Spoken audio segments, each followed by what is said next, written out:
আসসালামু আলাইকুম ওরহমতুল্লাহি ওবরাকাতুহু। সম্মানিত দর্শকবৃন্দু, আপনাদের সবাইকে স্বাগতম। ইসলামী ইতিহাসের পাতায় এমন কিছু মহান মানুষ আছেন যাদের জীবন কেবল ইতিহাস নয়, বরং আমাদের ঈমান ও আমলের জন্য এক জীবন্ত অনুপ্রেরণা। আজ আমরা আলোচনা করব এমনই এক মহান মুহাদ্দিস, হাদিস শাস্ত্রের উজ্জ্বল নক্ষত্র ইমাম মুহাম্মদ ইবনে ইসমাঈল আল বুখারী রাহিমাহুল্লাহ এবং তার অমর কীর্তি সহিহ বুখারী সংকলনের বিস্ময়কর কাহিনী নিয়ে। চলুন তার জীবনের সেই ত্যাগ, সাধনা ও আধ্যাত্মিকতার গল্প জেনে নেই, যা আমাদের হৃদয়কে নড়িয়ে দেয়।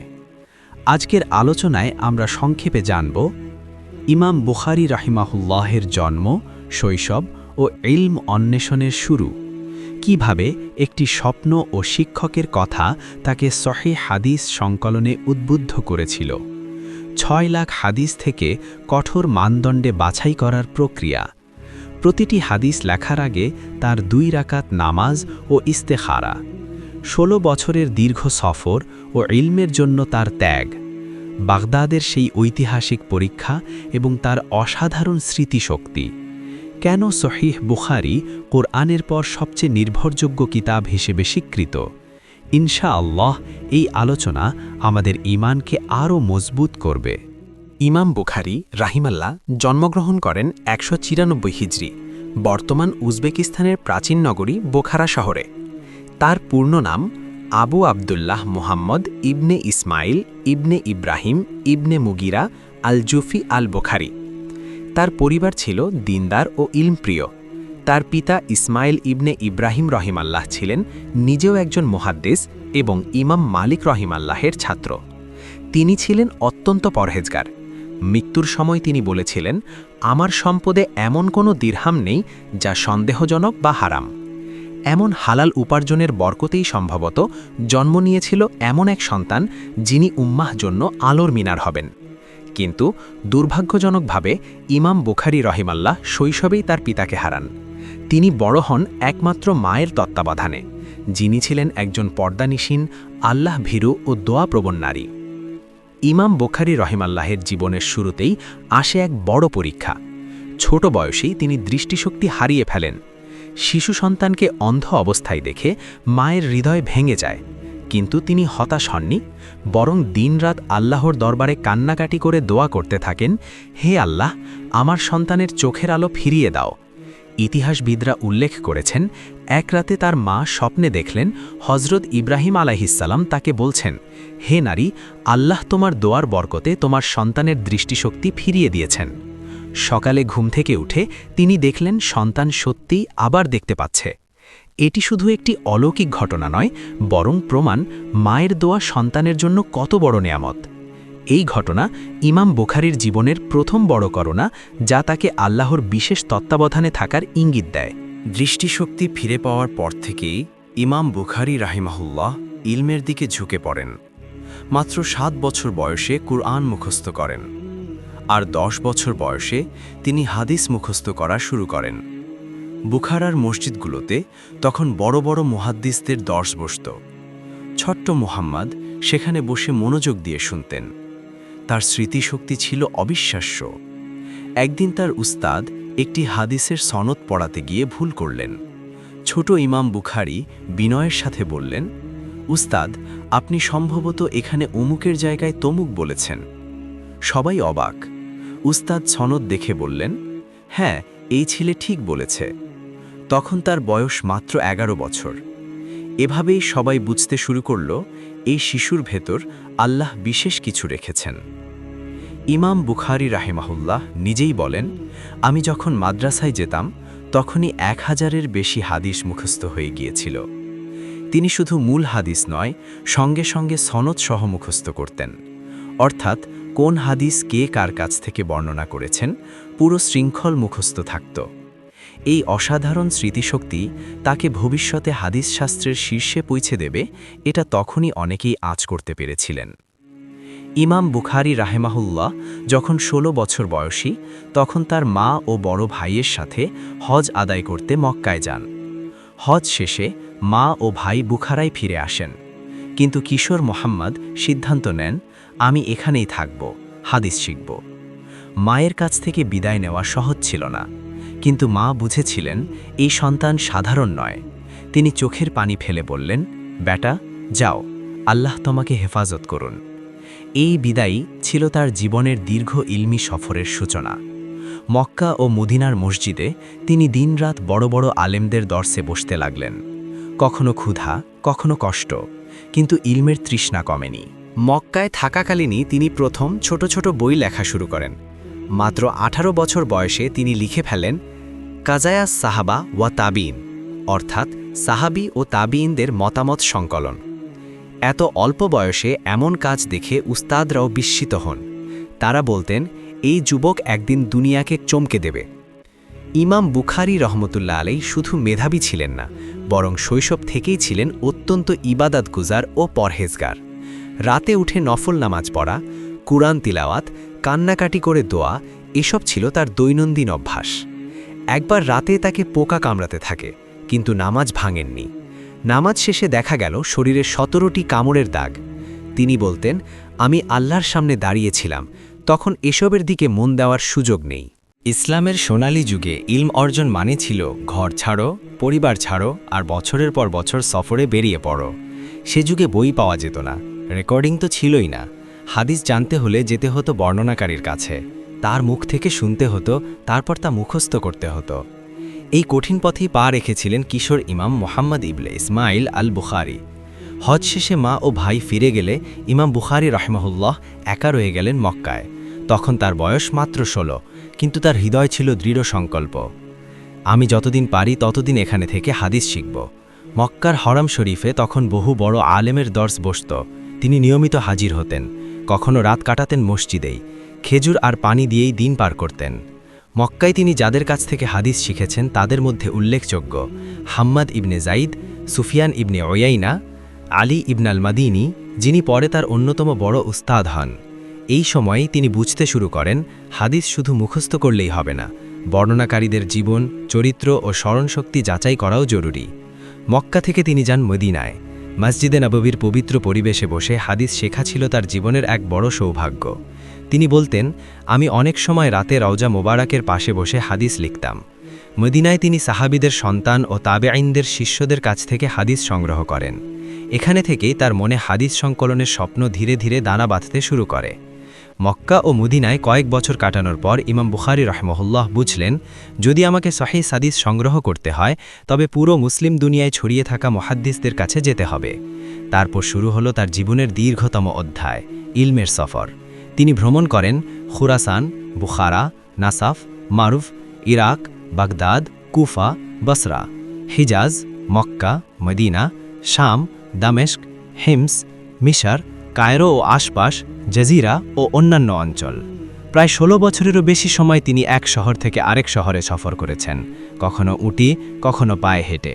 ইমাম বুখারী রাহমাতুল্লাহ আলাইহি বলেছেন, আমি 1000-এরও বেশি শায়েখের কাছ থেকে হাদিস লিখেছি। ইতিহাসবিদরা বলেন, তার ওস্তাদের সংখ্যা ছিল প্রায় 1080 জনের বেশি। তাদের মধ্যে উল্লেখযোগ্য ইমাম আহমদ ইবনে হাম্বল রাহমাতুল্লাহ আলাইহি, আলী ইবনে আল মাদিনী রাহমাতুল্লাহ আলাইহি, ইয়াহিয়া ইবনে মাঈন রাহমাতুল্লাহ আলাইহি, ইসহাক ইবনে রাহওয়াহ রাহমাতুল্লাহ আলাইহি, কোতাইবা ইবনে সাঈদ রাহমাতুল্লাহ আলাইহি, আবু আসিম নাবিল রাহমাতুল্লাহ আলাইহি। এরা সবাই ছিলেন হাদিস শাস্ত্রের পাহাড় সম ব্যক্তিত্ব, কিন্তু তারা সবাই ইমাম বুখারীর মেধা ও তাকওয়া দেখে মুগ্ধ হয়ে যেতেন। ইমাম আহমদ রাহমাতুল্লাহ আলাইহি বলতেন, খোরাসান থেকে মোহাম্মদ ইবনে ইসমাইলের মতো আর কেউ বের হয়নি। যেখানেই যেতেন মানুষ অবাক হয়ে দেখত, এই যুবক কিভাবে একবার শুনেই হাদিস মুখস্থ করে ফেলেন, তাও সনদ সহ। কুফা ও বসরায় অনেক আলেম তার পরীক্ষা নেন। তারা ইচ্ছেকৃতভাবে সনদ এদিক সেদিক করে হাদিস পড়তেন। ইমাম বুখারী সঙ্গে সঙ্গে ধরে ফেলতেন, এই হাদিসের সনদ এমন নয়, বরং এভাবে। ধীরে ধীরে তার নাম ছড়িয়ে পড়ে। এই যুবক হলেন হাদিসের জীবন্ত ভাণ্ডার।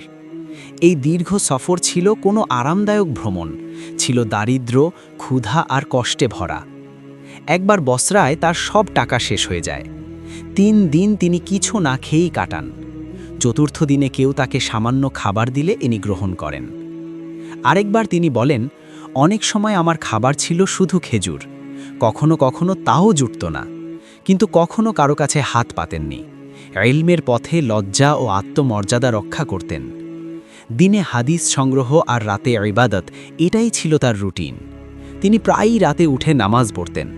একবার তার এক সঙ্গী বলেন, আমি দেখেছি তিনি এক রাতে 15 থেকে 20 বার উঠে বাতি জ্বালাতেন, হাদিস লিখতেন, তারপর আবার শুয়ে পড়তেন। কারণ কোনো হাদিস মনে এলে তিনি আর অপেক্ষা করতে পারতেন না।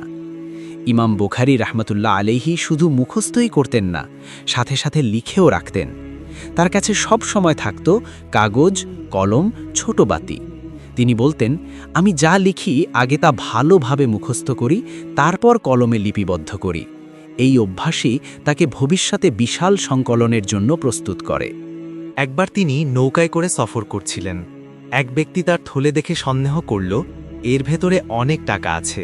সেই লোক সবাইকে জানালো, ইমাম বুখারীর কাছে 1000 দিনার আছে। সবাই তার কাছে চাইলে তিনি থলে খুলে দেখালেন, ভেতরে কিছুই নেই। তিনি ইচ্ছা করেই সব টাকা আগেই দান করে দিয়েছিলেন, যেন কারো মনে লোভ না থাকে। এই ঘটনা তার ইখলাস ও দুনিয়া বিমুখতার প্রমাণ। এই সময়েই তিনি লক্ষ লক্ষ হাদিস শুনে ফেলেছেন, মুখস্থ করেছেন আর লিখে রেখেছেন। ধীরে ধীরে তার মনে স্পষ্ট হতে লাগল, উম্মার জন্য এমন একটি কিতাব দরকার যেখানে শুধু সহি হাদিস থাকবে। কিন্তু এখনও সেই কাজ শুরু হয়নি। আল্লাহ তাকে প্রস্তুত করছিলেন, উস্তাদ, সফর, পরীক্ষা, কষ্ট, সব কিছুর মাধ্যমে। ইমাম বুখারী রহিমাহুল্লাহ তখন বসরায়, আরেক বর্ণনায় নিশাপুরে তার মহান উস্তাদ ইসাক ইবনে রাহওয়াই রহিমাহুল্লারের দর্শে উপস্থিত ছিলেন। এই ইসাক ছিলেন সে যুগের বড় মুহাদ্দিস ও ফাকিহ, যার মুজলিসে বসতেন শত শত তালিবুল ইলম। একদিন দর্সের মাঝখানে উস্তাদ ইসাক বললেন, তোমাদের মধ্যে কেউ যদি রাসূলুল্লাহ সাল্লাল্লাহু আলাইহি ওয়াসাল্লামের সাহি সুন্নাহ নিয়ে একটি সংক্ষিপ্ত কিতাব সংকলন করত, কতই না ভালো হতো। এই কথাটি সাধারণভাবে বলা হলেও তা যেন এসে বিঁধল ইমাম বুখারীর হৃদয়ে। তিনি নিজেই পরে বলেছেন, এই কথাটি আমার অন্তরে স্থায়ী হয়ে গেল, আর তখন থেকেই আমি এই কিতাব সংকলনের কাজ শুরু করি। একটি বাক্য, আর শুরু হলো ইতিহাসের এক নতুন অধ্যায়। এই সময় আরেকটি বিস্ময়কর ঘটনা ঘটে। ইমাম বুখারী রহিমাহুল্লাহ স্বপ্নে দেখেন তিনি দাঁড়িয়ে আছেন রাসূলুল্লাহ সাল্লাল্লাহু আলাইহি ওয়াসাল্লামের সামনে। তার হাতে একটি পাখা রয়েছে, আর তিনি সেই পাখা দিয়ে নবীজি সাল্লাল্লাহু আলাইহি ওয়াসাল্লামের দেহ থেকে মাছি তাড়াচ্ছেন। ঘুম থেকে উঠে তিনি এ স্বপ্নের কথা উলামাদের বলেন। তারা ব্যাখ্যা করেন, আপনি রাসূলুল্লাহ সাল্লাল্লাহু আলাইহি ওয়াসাল্লামের হাদিস থেকে মিথ্যা ও বানোয়াট বিষয় দূর করবেন। এই ব্যাখ্যা শুনে তার অন্তর আরও দৃঢ় হয়ে যায়। তিনি বুঝতে পারেন, আল্লাহ আমাকে একটি বিশেষ দায়িত্বের জন্য বেছে নিয়েছেন। উস্তাদের কথার সাথে স্বপ্নের ইঙ্গিত মিলিয়ে তার সিদ্ধান্ত পাকা হয়ে যায়, আমি সহি হাদিসের একটি কিতাব সংকলন করব। এখন প্রশ্ন, কি কাজ তিনি করবেন? সে যুগে হাদিসের কিতাব ছিল বহু, কিন্তু অধিকাংশ কিতাবে সহির পাশাপাশি হাসান, দুর্বল, এমনকি কিছু দুর্বল বর্ণনাও থাকত। ইমাম বুখারী রহিমাহুল্লাহ ভাবলেন, আমি এমন একটি কিতাব লিখব যেখানে শুধু সেই হাদিস থাকবে যেগুলো নিয়ে আমার কাছে আল্লাহর সামনে জবাব দেওয়ার পূর্ণ সাহস থাকবে। এটি ছিল ভীষণ সাহসী সিদ্ধান্ত, কারণ তাকে লাখ লাখ হাদিস যাচাই করতে হবে, বহু উস্তাদের মতামতের বিপরীতে সিদ্ধান্ত নিতে হবে, আর সামান্য ভুল মানে উম্মার জন্য বিভ্রান্তির ঝুঁকি। তবু তিনি আল্লাহর উপর ভরসা করে বললেন, হে আল্লাহ, তুমি সাহায্য করো, আমি তোমার সন্তুষ্টির জন্যই এই কাজ করছি। ইতিহাসবিদদের মতে ইমাম বুখারী রহিমাহুল্লাহ এই কাজ শুরু করেন হিজাজে, বিশেষ করে মক্কা ও মদিনায় অবস্থানকালে। তিনি বলেন, আমি এই কিতাবের ভিত্তি রেখেছি মসজিদুল হারামে। আরেক বর্ণনায় আছে, আমি অনেক অধ্যায় লিখেছি মসজিদে নববীতে, রাসূলুল্লাহ সাল্লাল্লাহু আলাইহি ওয়াসাল্লামের রওজা মুবারকের পাশে বসে। ভাবুন, যেখানে রাসূল সাল্লাল্লাহু আলাইহি ওয়াসাল্লাম শায়িত, সেখানেই বসে তার হাদিস সংকলন। এটাই ছিল তার ইখলাস ও আদবের চূড়ান্ত প্রকাশ।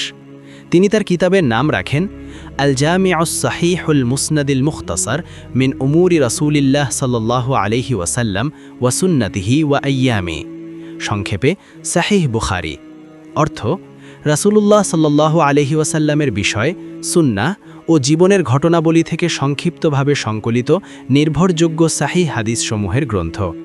এতেই স্পষ্ট উদ্দেশ্য শুধু হাদিস জড়ো করা নয়, বরং নির্বাচিত সাহি হাদিস দিয়ে দ্বীনের পূর্ণ চিত্র তুলে ধরা। কাজ শুরু করার আগে তিনি নিজের জন্য কিছু নীতিমালা ঠিক করেন। বর্ণনাকারী হতে হবে মুসলিম, পরহেজগার ও সৎ, মিথ্যা ও বিদআত থেকে মুক্ত। স্মরণশক্তি হতে হবে অত্যন্ত প্রখর, ভুল কম, অন্য ইমামদের কাছে পরীক্ষিত। সানাদ হতে হবে পূর্ণ সংযুক্ত, মুত্তাসিল, প্রত্যেক বর্ণনাকারীর সাথে যার কাছ থেকে শুনেছে তার সরাসরি সাক্ষাৎ প্রমাণিত। হাদিসে থাকবে না শায, বিশ্বাসযোগ্যদের বিরোধী, আইল্লাহ, গোপন ত্রুটি। এই শর্তগুলো সে যুগের তুলনায় ছিল অভূতপূর্ব কঠোর। এ কারণেই বলা হয় ইমাম বুখারী সাহিহ নির্ধারণে সবচেয়ে কঠোর ছিলেন। এত বছর সফর করে তার কাছে জমা হয়েছিল প্রায় 6 লাখ হাদিস, সনদসহ বর্ণনা। এখন এই বিশাল ভাণ্ডার থেকে বাছাই করতে হবে মাত্র কয়েক হাজার হাদিস। এ যেন সাগর থেকে মুক্তা বেছে নেওয়া। তিনি বলেন, আমি 6 লাখ হাদিসের মধ্য থেকে এই কিতাব নির্বাচন করেছি। এটি ছিল শুধু জ্ঞান নয়, বরং সারা জীবনের সাধনার ফল। এই কাজকে তিনি শুধু বুদ্ধিবৃত্তিক মনে করেননি, বরং একে বানিয়েছেন ইবাদাত। তিনি বলেন, আমি আমার এই কিতাবে এমন কোনো হাদিসই অন্তর্ভুক্ত করিনি যার আগে গোসল করে 2 রাকাত নামাজ পড়ে আল্লাহর কাছে কল্যাণ প্রার্থনা করিনি। অর্থাৎ প্রতিটি হাদিসের আগে অজু বা গোসল, 2 রাকাত নফল নামাজ, তারপর আল্লাহর কাছে দোয়া, হে আল্লাহ, যদি এতে কল্যাণ থাকে তবে একে আমার কিতাবে স্থান দাও। ভাবুন, হাজার হাজার হাদিস আর প্রতিটির আগে এমন প্রস্তুতি। এতেই বোঝা যায় এই কিতাব কেন এত বরকতময়। তিনি কেবল হাদিস জড়ো করেননি, বরং ভাবলেন মানুষ কিভাবে উপকৃত হবে। তাই তিনি কিতাবকে ভাগ করলেন ঈমান, ইলম, সলা, যাকা, সোম, হজ, লেনদেন, নিকাহ, জিহাদ, আদাব, তাফসির, ফিতনা, তাওহীদ ইত্যাদি অধ্যায়। প্রতিটি অধ্যায়ের শিরোনাম তিনি এমনভাবে দেন যাতে সেখান থেকেই ফিকহি ইঙ্গিত পাওয়া যায়। এ কারণেই বলা হয় ইমাম বুখারীর ফিকহ তার অধ্যায়ের শিরোনামেই লুকানো। ইতিহাসবিদরা বলেন, ইমাম বুখারী রাহিমাহুল্লাহ সহিহ বুখারী রচনায় সময় নিয়েছেন প্রায় 16 বছর। এই 16 বছর ছিল লাগাতার সফর, হাজারো উস্তাদের সাথে সাক্ষাৎ, সনদ যাচাই, হাদিস বাছাই, লেখা, মুছা, আবার লেখা আর ইবাদতে মগ্ন থাকা। তিনি নিজেই বলেন, আমি এই কিতাব 16 বছরে সংকলন করেছি। একটি কিতাব আর পেছনে 16 বছরের জীবন। তিনি আগেই বহু সফর করেছিলেন, কিন্তু কিতাব রচনার সময়েও সফর থামেনি। তিনি গেছেন বুখারা, সামারকান্দ, মার্ভ, নিশাপুর, রাই, বাগদাদ, বসরা, কুফা, মক্কা, মদিনা, মিসর, শাম। প্রতিটি শহরে নতুন উস্তাদ, নতুন সনদ, পুরনো বর্ণনার যাচাই আর সহিহ হলে কিতাবে অন্তর্ভুক্তি। এভাবে পথই হয়ে উঠেছিল তার মাদ্রাসা। মক্কা ও মদিনায় লেখা অধ্যায়। ইতিহাসে পাওয়া যায় তিনি বহু অধ্যায়ে লিখেছেন মসজিদুল হারামে, কাবার পাশে বসে, মসজিদে নববীতে, রওজা মুবারকের নিকটে বসে। তিনি বলতেন, আমি অনেক অধ্যায়ে লিখেছি রাসূলুল্লাহ সাল্লাল্লাহু আলাইহি ওয়াসাল্লামের কবর শরীফের কাছে বসে। এ যেন নবী সাল্লাল্লাহু আলাইহি ওয়াসাল্লামের সামনে বসে তারই বাণী সংকলন। এই ভাবনাই তার অন্তরে এনে দিত আরও ভয় ও ভালোবাসা। ইমাম বুখারী রহিমহুল্লাহ কখনোই প্রথম লিখেই সন্তুষ্ট হতেন না। একটি হাদিস তিনি লিখতেন, আবার সনদ মিলাতেন, অন্য উস্তাদের কাছে যাচাই করতেন, কখনো বাদ দিতেন, আবার নতুন করে অন্তর্ভুক্ত করতেন। কিছু বর্ণনায় এসেছে তিনি একটি হাদিসের ব্যাপারে কখনো কখনো 10 বার পর্যন্ত চিন্তা করতেন।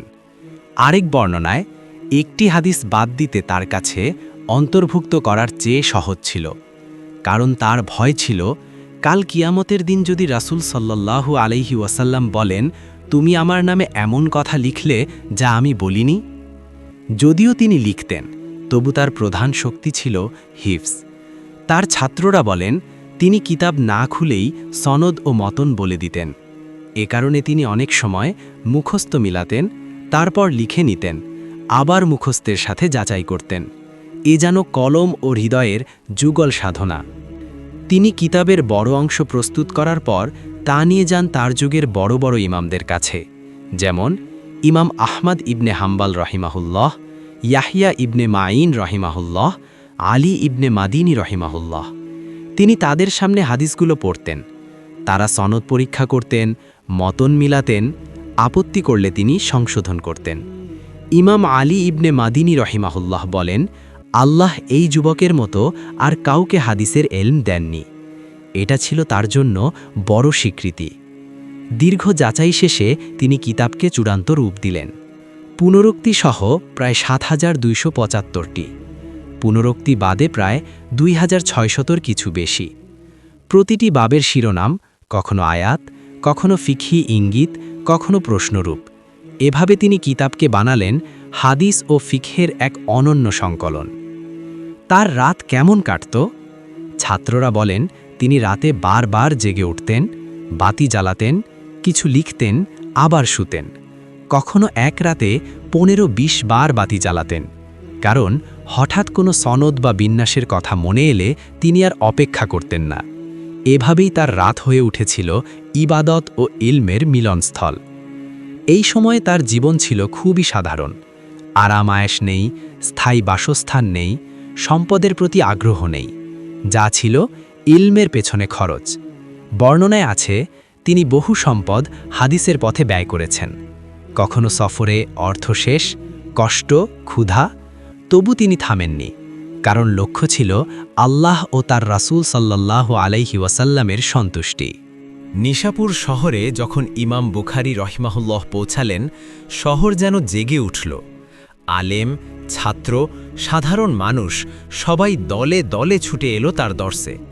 মসজিদ, মাদ্রাসা, বাড়ির উঠান সব ভরে গেল মানুষের ভিড়ে।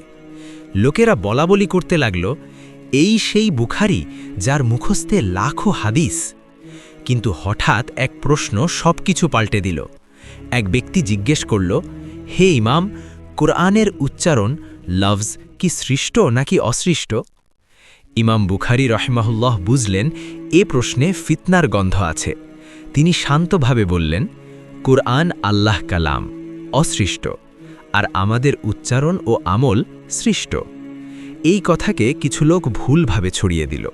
বুখারী নাকি বলছেন কুরআন সৃষ্ট। শহরে গুজব ছড়িয়ে পড়ল। যারা গতকাল তার দর্শে ভিড় করত, আজ তারাই দূরে সরে যেতে লাগল। হৃদয় ভেঙে গেল তার। তবু মুখে কোনো অভিযোগ নয়, শুধু বললেন, আমার রব আমার নিয়ত জানেন। নিশাপুর ছাড়তে বাধ্য হয়ে তিনি ফিরে এলেন নিজের জন্মভূমি বুখারায়। ভেবেছিলেন নিজ শহরে অন্তত শান্তি পাব, কিন্তু এখানেও অপেক্ষা করছিল আরেক পরীক্ষা। শহরের আমির চাইল, আপনি আমার সন্তানদের আলাদা করে পড়াবেন, দর্শে সাধারণ মানুষ থাকবে না। ইমাম বুখারী দৃঢ় কণ্ঠে বললেন, এলম কখনো দরবারে যায় না, বরং শাসকরাই এলমের কাছে আসে। এই কথা আমিরের অহংকারে আঘাত করল। তিনি রাগে আদেশ দিলেন, বুখারী শহর ছেড়ে চলে যাক। নিজ জন্মভূমি থেকেও তাকে তাড়ানো হলো। চোখ ভেজা, বুক ভারী, তবু মুখে কোনো বদদোয়া নয়। শুধু বললেন, হে আল্লাহ, তুমি জানো আমি কি চেয়েছি।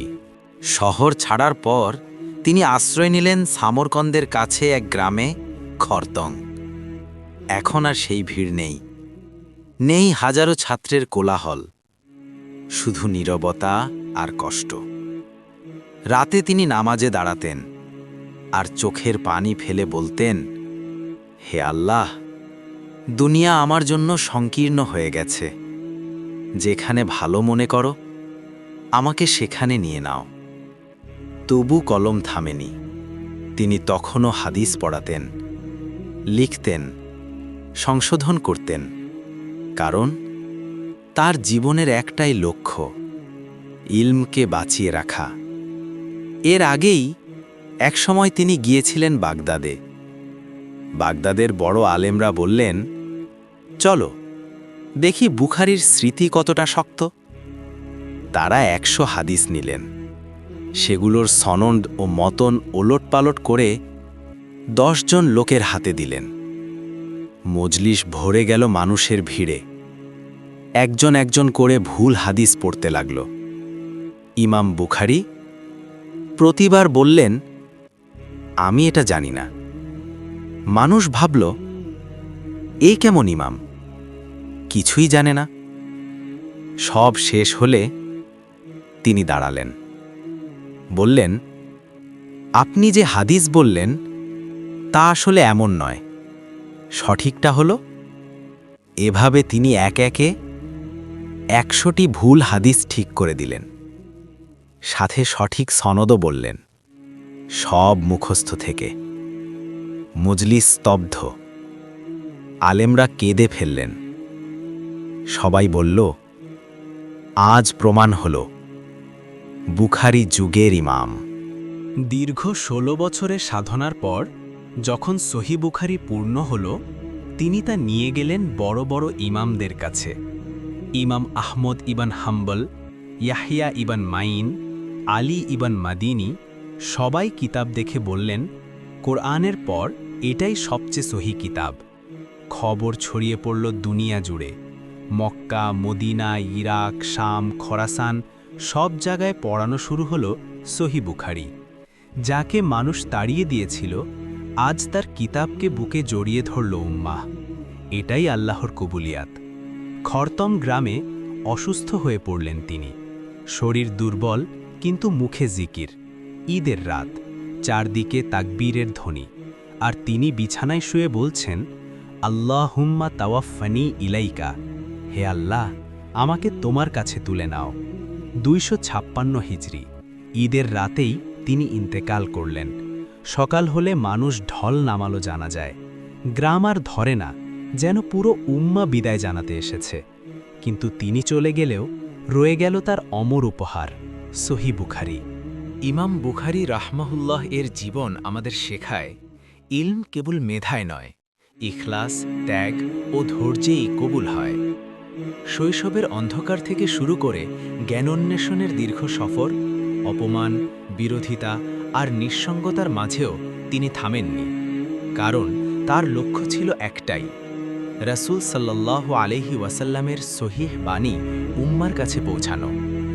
আজ তিনি দুনিয়ায় নেই, কিন্তু তার রেখে যাওয়া সহিহ বুখারী কিয়ামত পর্যন্ত উম্মার জন্য নূরের বাতি হয়ে থাকবে।